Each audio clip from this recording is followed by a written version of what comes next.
everyone, it's Natasha of natashaskitchen.com, and I'm here today with my son David. And we're gonna make, or he's gonna show you how to make the best homemade corn dogs. These are so easy to make, and I'm hungry, so let's get started. This recipe makes a big batch. You'll need 12 of your favorite kinds of hot dogs.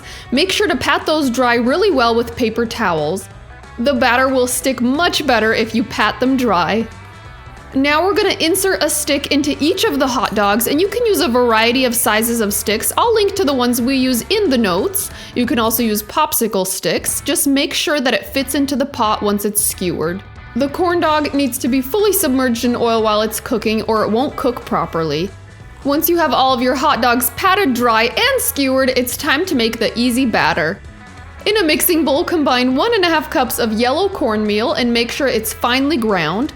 Also add 1¼ cups of flour, 1/4 cup of sugar, a tablespoon of baking powder, and 1/4 teaspoon of salt. Whisk those together until they're well combined. Now in a separate bowl, we're gonna mix together our wet ingredients. Combine 1 3/4 cup of buttermilk, along with 1 large egg, a tablespoon of olive oil or vegetable oil, and 1 tablespoon of honey. And the honey is a nice touch. It makes these honey-battered corn dogs.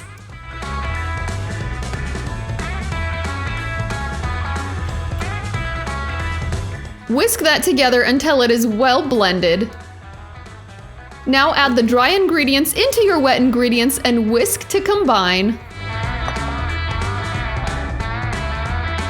Your batter is ready when it's smooth and no longer lumpy.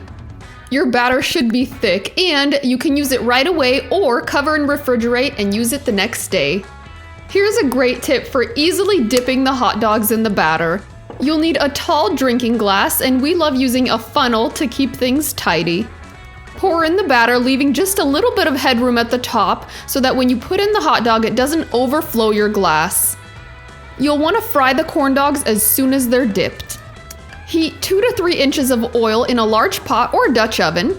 Heat that up to about 350 degrees Fahrenheit, and I love using this clip-on thermometer to make sure we have a steady oil temperature. If the oil gets too cold, they soak up too much oil. If it gets too hot, they'll brown too quickly. Dip the corn dogs one at a time, making sure to fully submerge and cover with batter. Now with the help of an adult for safety, we're gonna fry the corn dogs. Hold the corn dog at an angle in the oil for about 5 to 7 seconds to let it seal, then drop it into the oil. Fry for 3 minutes. These fry quickly, and you can fry about 2 to 3 at a time so you don't reduce the temperature of the oil too much. To prevent corn dogs from cracking or bursting open while they're being fried, follow this technique. Put the corn dog straight down into the glass and give it a little twirl to fully submerge. If you pull it up and see any air bubbles, which will cause cracks, take it back into the batter and twirl as you pull it out of the glass. Fry the corn dogs for 3 minutes at 350 degrees Fahrenheit, rotating them with tongs as needed so that they're golden brown all around. Then remove them to a wire rack to cool. Here's a really fun idea, and everyone loves mini corn dogs. Use toothpicks to skewer small sausages and dip them into the batter just like you would a regular corn dog. Dip and fry those the same way at 350 degrees Fahrenheit for 3 minutes. You can fry these about 8 to 10 at a time. Once they're golden brown all around, transfer them to a wire rack to cool. Okay, we're excited because we're hungry. And who can resist a crisp homemade corn dog? And these are fresh. Be careful because they might still be hot, but we're gonna go right into this taste test. Which one do you want?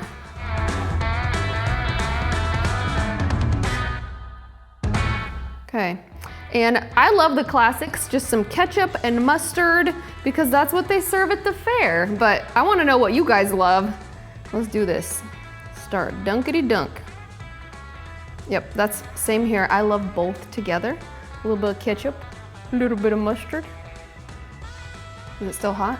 Is it okay?